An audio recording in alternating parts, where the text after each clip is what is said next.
Hello everyone, সকলোকে welcome জানাইছো YouTube channel happy home আসামলৈ। আজিৰ এই ভিডিঅ'টিৰ জৰিয়তে কেতিয়ামান আমি ইম্পৰ্টেণ্ট জেনেৰেল নলেজৰ কুৱেশ্যন চাম আৰু এই প্ৰশ্নকেইটা ইতিমধ্যে বিভিন্ন পৰীক্ষাত আহি গৈছে। গতিকে আশা কৰিছোঁ আপোনালোকে প্ৰশ্নটো শেষলৈকে চাব আৰু তেতিয়া আপোনালোকৰ হেল্প হ'ব যিকোনো কম্পিটিটিভ এক্সাম দিয়াৰ কাৰণে। আমাৰ আসাম ডাইৰেক্ট ৰিক্ৰুটমেণ্ট বা সমগ্ৰ ADRE তাৰপিছতে আমাৰ যি গুৱাহাটী হাইকোৰ্টৰ বিভিন্ন এক্সামছ হয় বা মেডিকেল ডিপাৰ্টমেণ্টৰ এক্সাম হয় বা যিকোনো গ্ৰেড 4 গ্ৰেড 3 লেভেলৰ পোষ্টৰ কাৰণে এই জেনেৰেল নলেজখিনি আপোনালোকৰ কামত দিব। তো আহক এতিয়া আমি প্ৰশ্নকেইটা চাওঁ। প্ৰথমতে আছে who is the writer of the novel মামৰে ধৰা তৰোৱাল আৰু দুখন উপন্যাস। আৰু অপশ্যন আছে আনন্দ চন্দ্ৰ বৰুৱা, ভৱেন্দ্ৰনাথ শইকীয়া, হোমেন বৰগোহাঁই, মামণি ৰয়ছম গোস্বামী। আৰু ইয়াৰে ভিতৰত শুদ্ধ উত্তৰটো হৈছে অপশ্যন ডি। আপোনালোকে পইণ্ট কৰি ল'ব। অপশ্যন ডি মামণি ৰয়ছম গোস্বামী, এইটো হৈছে right answer. Next, who was the greatest king of Pala dynasty of Kamrup. কামৰূপৰ পাল বংশৰ সৰ্বশ্ৰেষ্ঠ ৰজাজন কোন আছিল? অপশ্যন আছে ধৰ্মপাল, গোপাল, জয়পাল, তাৰপিছত ৰত্নপাল। আৰু ইয়াৰে ভিতৰত শুদ্ধ উত্তৰটো হৈছে অপশ্যন এ ধৰ্মপাল। তাৰপিছত নেক্সট প্ৰশ্নটো আমি চাম। ইয়াৰে 42ৰ এনচাৰটো হৈছে ধৰ্মপাল, এইটো পইণ্ট কৰি ল'ব আপোনালোকে। Next, name of the Mughal empire who took possession of the Ahom capital Gargaon in 1662। 1662 চনত কোনজন মোগল সেনাপতিয়ে বা মোগল বিষয়াই আহোম ৰাজ্য দখল কৰিছিল? অৰ্থাৎ আহোমৰ যি ৰাজ্য গড়গাঁও দখল কৰিছিল 1962 চনত। আৰু অপশ্যন আছে মুৰ্ছিদ কুলি খান, শাইস্তা খান, ইছলাম খান, মীৰ জুমলা। শুদ্ধ উত্তৰটো হৈছে অপশ্যন ডি মীৰ জুমলা। তাৰপিছত next, who was the central figure of the revolt of 1857 in Assam. অসমত যি 1857 চনত চিপাহী বিদ্ৰোহৰ প্ৰভাৱ পৰিছিল তাৰে কেন্দ্ৰবিন্দু কোন আছিল? অৰ্থাৎ সেই 1857 চনৰ চিপাহী বিদ্ৰোহটো আমাৰ অসমত কোনে লিড লৈছিল? অপশ্যন আছে কন্দৰপেশ্বৰ সিংহ, পিয়লি বৰুৱা, মণিৰাম দেৱান, বাহাদুৰ গাঁওবুঢ়া। আৰু শুদ্ধ উত্তৰটো হৈছে অপশ্যন বি মণিৰাম দেৱান। তাৰপিছত ইয়াতে মণিৰাম দেৱানটো শুদ্ধ উত্তৰ। Next, what was the capital of province Eastern Bengal and Assam. পূৰ্ববংগ আৰু অসমৰ ৰাজধানী বা পূৰ্ববংগ আৰু অসম প্ৰদেশৰ ৰাজধানী ক'ত আছিল? অপশ্যন আছে শ্বিলং, ৰংপুৰ, চিটাগং, ঢাকা। ঢাকাটো আগতে এনেকৈ ডাক্কা বুলি কোৱা হৈছিল। আৰু শুদ্ধ উত্তৰটো হৈছে অপশ্যন ডি ডাক্কা বা Dhaka. Next, the treaty of Badarpur was sign between David Scott and Gobinda Chandra on March 1820, 1821, 1823, 1824। বদৰপুৰৰ চুক্তি ডেভিড স্কট আৰু গোবিন্দ চন্দ্ৰৰ মাজত কোন চনৰ মাৰ্চ মাহত সম্পন্ন হৈছিল? এই যিখন তৃতীয় বদৰপুৰ বুলি আছে কোন চনত সম্পন্ন হৈছে সেইটো আমাক সুধিছে। আৰু ইয়াৰে ভিতৰত শুদ্ধ উত্তৰটো হৈছে 1824, 1824 চনত। তো ইয়াৰে ভিতৰত এই অপশ্যন ডি যিটো আছে 1824 চন, এইটো হৈছে শুদ্ধ উত্তৰ। Next, how many kings do you have during the Ahom period.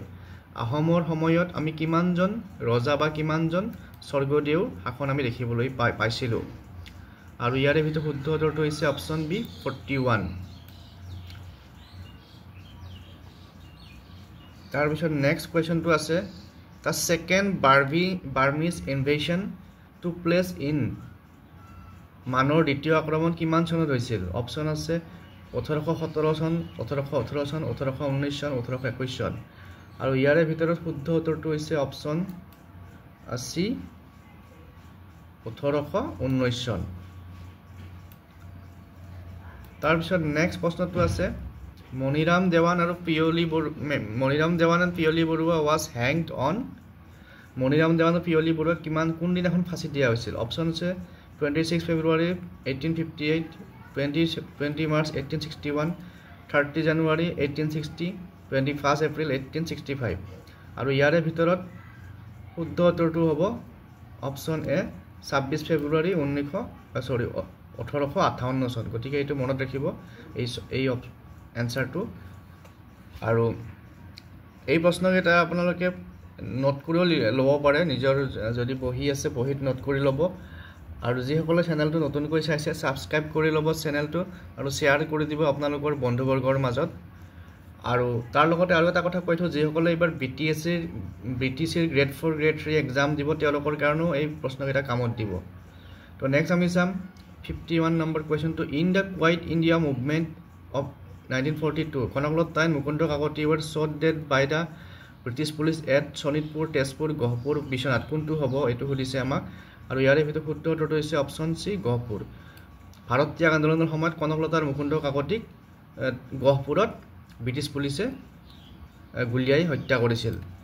Next after the demise of first chief minister of Assam Gopinath Bordoloi in 1950 the second chief minister was কোন আছিল যেতিয়া আমাৰ প্ৰথম মুখ্যমন্ত্ৰী অসমৰ গোপীনাথ বৰদলৈৰ মৃত্যু হৈছিল তেওঁৰ মৃত্যুৰ পিছত দ্বিতীয়জন মুখ্যমন্ত্ৰী কোন হৈছিল আমাৰ অসমৰ অপচন আছে বিপি চলিহা শৰৎ চন্দ্ৰ সিংহ বিষ্ণুৰাম মেধি MM চৌধুৰী শুদ্ধ উত্তৰটো হৈছে option B Bishnuram Medhi next Saidullah coalition ministry took place on 1st April 1937 5th March 1939 1st March 1937 5th April 1941 আৰু ইয়াৰে ভিতৰত শুদ্ধ উত্তৰটো হৈছে অপচন এ 1st April 1937 সাদুল্লাহ সৰকাৰ যেতিয়া আমাৰ ভাৰত স্বাধীনৰ আগতে গঠন হৈছিল 1937 চনৰ 1 এপ্ৰিলত নেক্সট 54 নম্বৰটো who was the founder of South East Asia Ramayana research centre ইয়াৰে South East Asia Ramayana research চেণ্টাৰত প্ৰতিষ্ঠাপক কোন আছিল ভূপেন হাজৰিকা ধ্ৰুৱজ্যোতি বৰা মামনি ৰয়ছম গোস্বামী লক্ষ্মীনাথ বেজবৰুৱা শুদ্ধ উত্তৰটো হৈছে অপচন বি মামনি ৰয়ছম গোস্বামী আৰু এইটো গুৱাহাটীত আছে next Durjaya present day North Guwahati was the capital of Durjaya বৰ্তমান উত্তৰ গুৱাহাটী বুলি জনা যায় এই ঠাইখন কোনটো বংশৰ ৰাজধানী আছিল পাল বংশ বৰ্মন বংশ মেছ বংশ নৰক বংশ শুদ্ধ উত্তৰটো হৈছে অপচন এ পাল বংশ